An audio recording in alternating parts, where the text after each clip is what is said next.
guys, it's Aaron and Josh with the Findlay Mortgage Team, and today we want to take a look at what's going on in the marketplace of real estate. So we're shooting this video early July, so things that have just happened recently. Bank of Canada just raised their overnight rate by 1%, so we're sitting at a prime of 4.7. We've had a few increases on the fixed rates as well too. So we're sitting at a pretty high overall interest rate market. A lot of different things going on in the real estate world. We've seen some values dropping. We've seen some lenders restricting their lending. So we kind of just want to break things down and let you guys know where we're at and what we're kind of projecting over the next 6 to 12 months. Yeah, what a crazy time to be alive. I mean, a lot has happened in the last 6 months. As many of us know, inflation has hit record highs. We haven't seen numbers like this since I guess the 60s and 70s.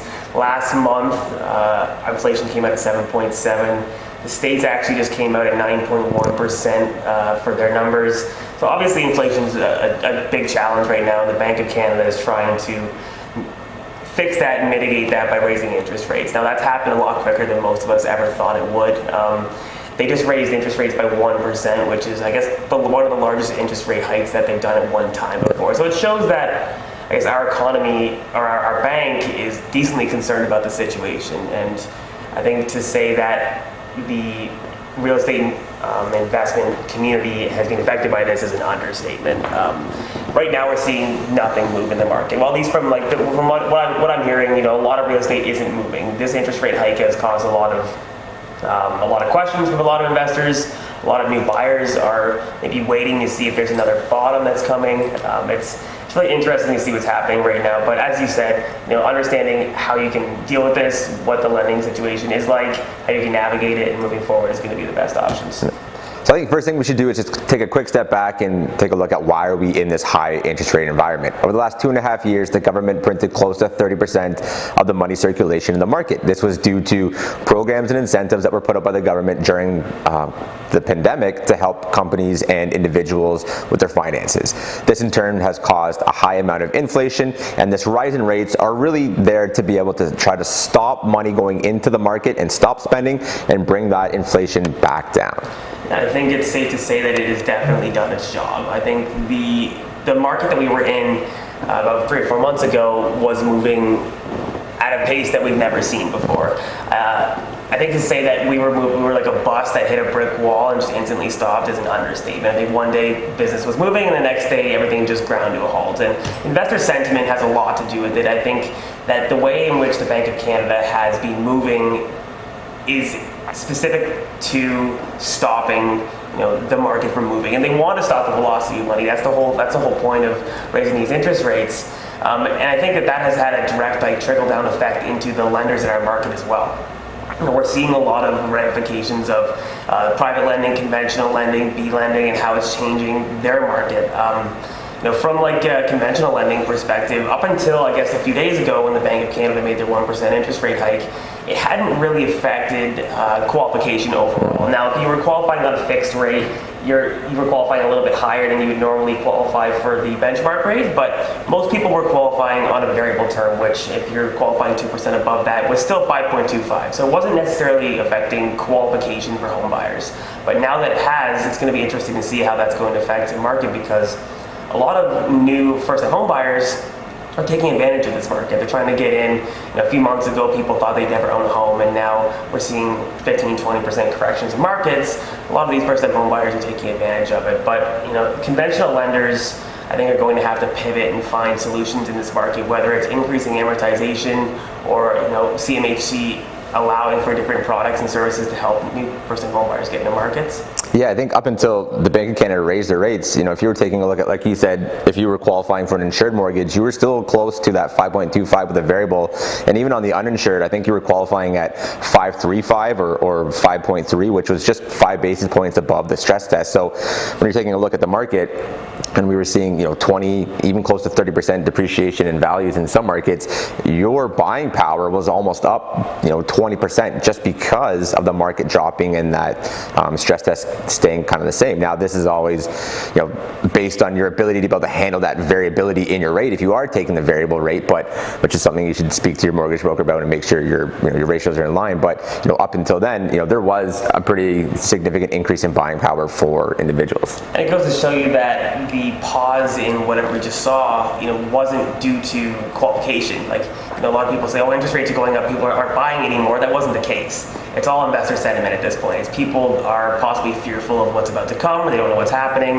The Bank of Canada has said conflicting things, whether it's, this is transitory, it's not going to be around for a very long time, to we don't know what we're doing, we're now going up a point, and it's not transitory, it's going to be something that's entrenched in our system if we don't deal with this now. So I think a lot of it has to do with people are uncertain about what's about to happen, and lenders are, trickling into lenders too. A lot of lenders are changing the way in which they lend, whether it's geographical area, loan to value, interest rates, fees. We're seeing it kind of trickle down into our entire market. In regards to like B lending, we've made a lot of videos previously about some solutions that B lenders can offer in the market, and now they are still extremely effective with some of their products, but it's not as effective anymore as it once was.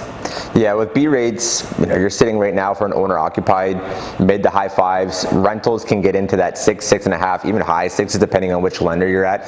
So, pre-high interest rates, it was quite easy to shift from an A lender into a B lender because you were qualifying pretty much around the same rates and then being able to take advantage of those extended debt ratios of the B lenders. Now the B lenders are really there for niche type lending situations where your credit isn't well. Maybe you got consumer proposals, bankruptcies, bruised credit, and then maybe those individuals who need like that business for self type program, something where you absolutely cannot qualify on the A side other than just looking to extend your ratios a little bit, which may be a good thing for some individuals. Taking a look at where this market is, it's really put a lot of just stress on being able to stay within your limit, not overstretching yourself too much, because there was a lot of talk about how the market was just going to rise, and it was never going to end. And as strong as housing markets are, they are cyclic, and they do get into periods where they do hit a bubble. They do see that drop in interest rates. We saw it in 2009, 2008. We saw it in 2016, 2017, and we're seeing it again today. So, as strong as housing markets can go, it doesn't last forever. There are times where that values do drop, and if you do become too exposed, you can leave yourself a bit vulnerable. So it's just a good reminder for everyone to understand that they don't last forever, and there are cycles where they do start to repeat.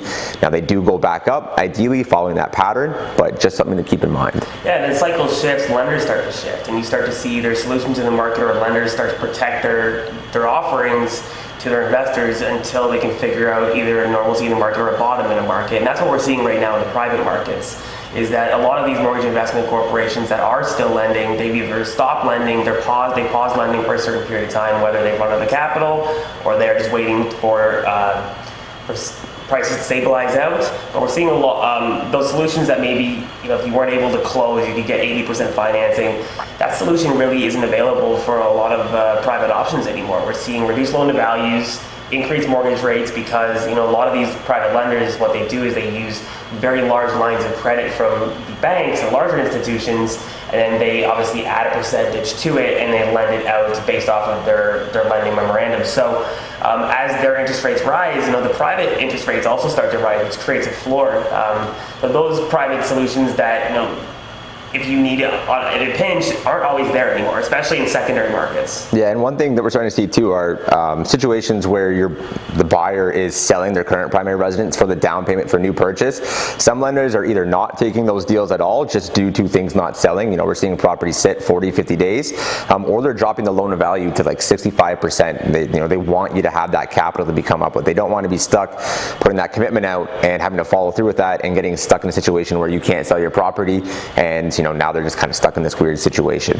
Like Josh said, private lenders, 80% loan to value isn't a thing right now. Even 75% have been pretty tough to get done depending on where you are. If you're in the GTA or a major market, you have a much better chance, but these rural deals that are out there, that 75, 80% just isn't happening anymore.